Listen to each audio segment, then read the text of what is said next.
What is the proper role of the federal government in a situation like what is going on in Portland? Open insurrection and government allied with the insurrection. Well, let's not, let's not exaggerate here. I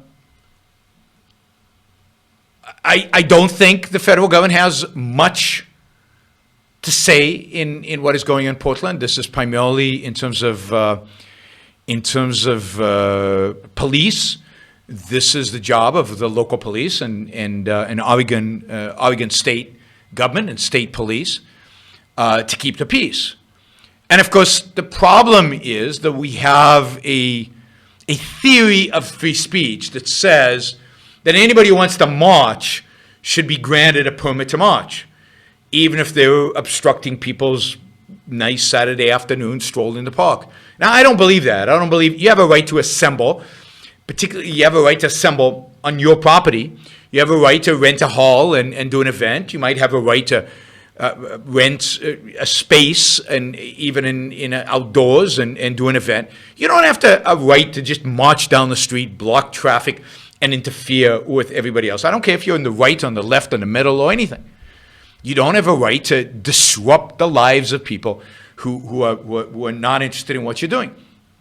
Now, Portland and Oregon have an obligation as a government to protect innocent people from violence. Now, the violence here is from two sources. It's from a variety of different racist groups, white nationalist groups, and Antifa. And this has been going on in Portland for well over a year. And it is not just one-sided, although Antifa gets a pass and the white nationalists always get accused of everything. But both parties are to blame, and both parties need to be stopped. And both parties need to be put in jail. Both sides of this need to be put in jail. And it's a travesty that the police are not doing their job. On the other hand, it's a travesty that these marches are going on in the first place. I mean, again, you want to have a Proud Boys rally? Rent a hall. I'm with my family in the park. Suddenly you have to show up, and everybody opposes you have to show up, and everybody's yelling, and everybody's screaming at one another, and maybe violence erupts. Get a break. Rent a room, as they say, right? Don't bring your don't bring your confrontation and violence into my park. So I am not an advocate of all of these marches and all of these publicly staged events. I think in these cases both sides represent real evil. I don't think there's anybody there except the innocent bystanders who happen to get caught up in it who is innocent. I think one is provoking and would love to start the violence. The other is there to be violent and would love to provoke, and they're both basically equally evil. I don't see good guys any more than I saw good guys in Charlottesville. Everybody was a bad guy in Charlottesville. It's not like there were what was Trump's statement? There's some good people there. There were no good people there. I'm sorry, nobody counts as a good person who stays, and on both sides. Now, there might have been good people marching against the white supremacists, but there were no good people on the white supremacist or white nationalist side. If you're at a rally and you think you're there for good reason, even though it was organized by white nationalists, so why are you going to begin with? But let's say you accidentally, you didn't realize, you didn't read the poster, and you didn't notice who was sponsoring the rally. And then suddenly you start hearing chants from the people who are organizing the rally, who are the centerpiece of the rally. Blood and soil, and Jews will not replace us. You either take a side against them or you walk away. But if you stay, you're not a good person. You're not a good person. Anybody who stays in a rally with a bunch of white nationalists, any more than leftists who stay in a rally with a bunch of Antifa people who are making those kind of statements, is not a good person. So,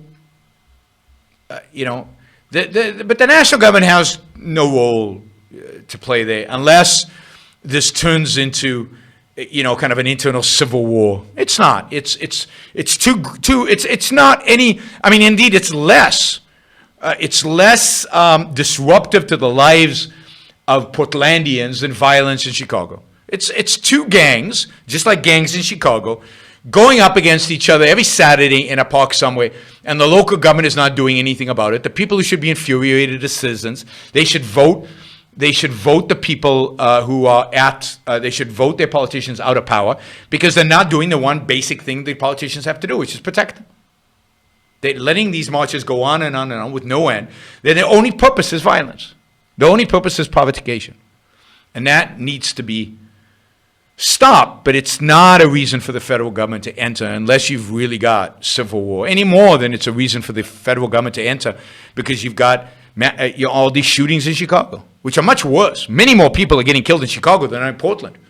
If you don't want to be exposed to the mess that is in Portland, don't go to the park where they're fighting. There's a gang fight every Saturday in this park in Portland. Don't go there. Now, I think it's disgusting that that's allowed to happen, but for 99.9% of the people who have any sense, who have half a brain, they know how to avoid it. Just stay away. I wonder if I can ask you to capsulize. I know this is difficult. Can I ask you to capsulize your philosophy? What is Randism? First of all, I do not call it Randism, and I don't like that name. I call it objectivism. All right. Meaning a philosophy based on objective reality. Now let me explain it as briefly as I can. First, my philosophy is based on the concept that reality exists as an objective absolute. That man's mind, reason, is his means of perceiving it. And that man needs a rational morality.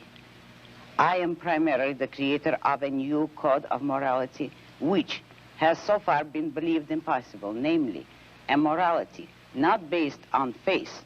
On faith? Not on faith, not on arbitrary whim, not on emotion, not on arbitrary edict, mystical or social, but on reason. A morality which can be proved by means of logic, which can be demonstrated to be true and necessary. How does objectivism differ from the philosophies that many of us have been exposed to in our youths? Philosophies based upon religions, theologians, dogmatists. The very first difference, objectivism tells you that it is not right, it is not proper to man to take anything on faith. Religion is a matter of faith. You accept a religion emotionally or because you were born to it. You have not chosen it rationally.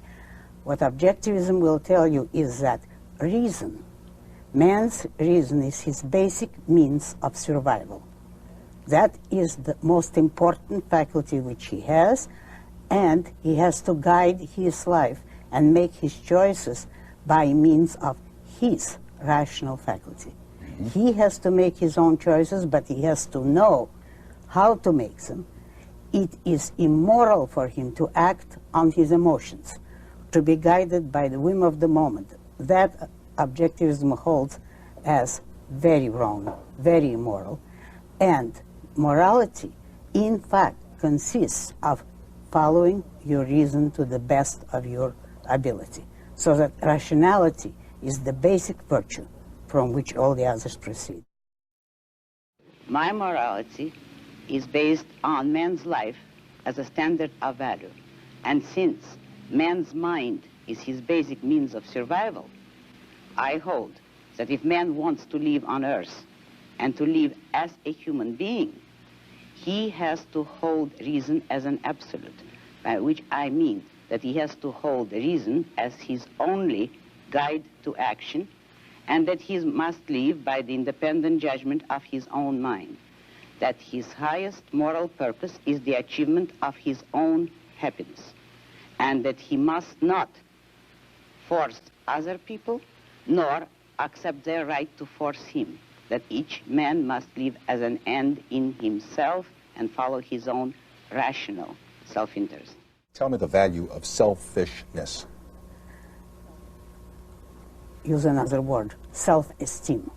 The value of selfishness is that you esteem yourself as a value, that you live according to your nature, which means by the judgment of your own mind, and you respect your own mind, you respect your own ability to do the right thing, therefore you respect the possibility of being a morally virtuous person, and you regard yourself as a value worth preserving. To make a success of yourself in any line of rational activity is a great virtue, and people will attack you for exercising your ability, for hard work, for consistency, for ambition, and they will want to make you feel guilty of it. Mm-hmm. That is the greatest evil, according to my philosophy. And, wait, say that again. The greatest evil, according to your philosophy, is to attack an individual because of virtue. What I call it is to experience or act on hatred of the good for being the good.